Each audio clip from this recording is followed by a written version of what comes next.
Hi, I'm Sam Reig from Carnegie Mellon University. I'm presenting the paper Supporting Piggybacked Co-Located Leisure Activities via Augmented Reality. This work was done in collaboration with Erica Principe Cruz, Melissa Powers, Jen He, Tim Chong, Jiang Tham, Sven Kratz, Ava Robinson, Brian Smith, Rajan Vaish, and Andrés Monroy-Hernández. When people are spending time together, it's common for one or more of them to pull out their cell phones. There's a long history of HCI research detailing why and how it can sometimes be harmful for people who are physically together to pay attention to technology instead of to each other. On the other side of this coin, the HCI community has also had a lot of interest in how we can design expressly for co-located technology use. Recent work has advocated for augmented reality as a type of technology that's particularly well-suited to deliberate co-located use. Co-located social AR might be intrusive if it asks people to learn something new, for example, the rules of a game. It might also have a high barrier to entry if it relies on platforms that aren't easy to obtain, set up, or use for a long time. One way to avoid these potential issues is to think about what people already have and what they already do, and to design interactions that work well, naturally, within that existing context. We call this concept piggybacking. In this work, we explore what it might mean for technology to piggyback on everyday leisure activities that people engage in when in their personal private spaces with other people or with their pets. We ask 3 research questions. How might we foster meaningful, co-located interactions with technology? What is possible, desired, or valued in technologies designed to piggyback on activities that people already do together? And what are the pitfalls of using technology to piggyback on existing experiences? Using Snapchat's Lens Studio, we designed 3 AR apps that piggyback on existing day-to-day co-located leisure activities. Because this was an initial exploration of piggybacking, we wanted our lenses to piggyback on day-to-day activities that were common and easy for us as researchers to observe. Our first piggybacking setting of choice was lull moments between friends. People sit together and show each other photos, chat, or simply coexist. We wondered, is there some way to use AR to enhance moments like that without detracting from them? We designed Mindful Garden, which piggybacks on lull moments by augmenting them with a short guided meditation practice. Players sit together, ideally on the floor, and use Snapchat's Connected Lenses feature to start a shared session. The lens projects AR grass onto the ground and prompts the players to look around and view the grass. It then instructs player 1 to close their eyes and let their partner guide them through a breathing exercise, while providing player 2 with the guided meditation prompts. Then the players switch roles. Finally, they do the breathing exercises together. AR flowers grow during the session.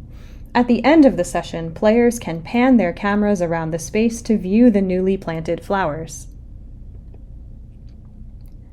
Since people have spent a lot of time hanging out with their pets during the pandemic, we designed our other 2 apps to piggyback on playtime with cats and playtime with dogs. If you've spent time with a cat, you may understand why cats have earned the reputation of creating chaos and doing what they want when they want. Compursors plays into this well-established personal brand in that it's designed to piggyback on cats' natural movements. In this app, as a person films a cat interacting with their physical environment, the lens triggers musical pitches that correspond to the cat's movement. At the end of the session, the player can download the masterpiece that they and their cat have created together. Pet is designed to piggyback on human-dog interaction, specifically on treat giving, cuddling, and fetching. As a person and a dog engage together in these activities in view of the camera, they also nurture a small augmented reality creature that grows and plays along with the real-life dog. In designing the 3 apps, we followed guidelines from prior work that explored the broad and open-ended design space of playful, co-located interactions. Specifically, we leveraged touch, humor, and familiarity. With our new apps in hand as a vehicle for investigating our research questions, we conducted a remote user study. 41 people and 19 animals in total met with us on a video call to play one of our 3 apps. We asked participants to play for however long they'd like to and let us know when they were ready to chat. Then we conducted semi-structured interviews with the humans to learn about their experiences and impressions. Through our study, we identified both opportunities for and challenges of AR apps that piggyback on day-to-day moments. First, our participants wanted their experiences to last beyond the brief moments during which they actually happened. They wanted to make and save mementos, and to return to the same augmented settings and environment states again and again. One participant said, "I'd probably send it directly to people if I wanted to crack them up or share. This is what my cat was up to today." Another said, "I would like it if it wasn't just a one-time thing because I feel like everyone could get into it. Like, hey, the more people participate, the better, bigger your garden grows, and then over time, people can visit it." Second, our participants wanted their experiences to reflect them in some way. They wanted to be able to personalize facets of the augmentation so that they would represent their identities and their relationships. They said they wanted to see a statue or something, a bird that we both see. Then we can know for a fact that it's the same garden.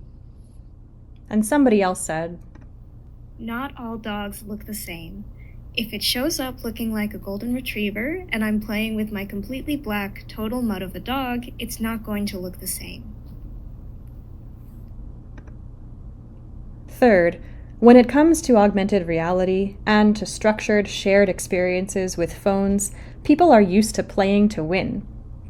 Participants brought this idea to our study, and sometimes it got in the way of their understanding of the type of experience the app was aiming to facilitate, or what they were supposed to do with it.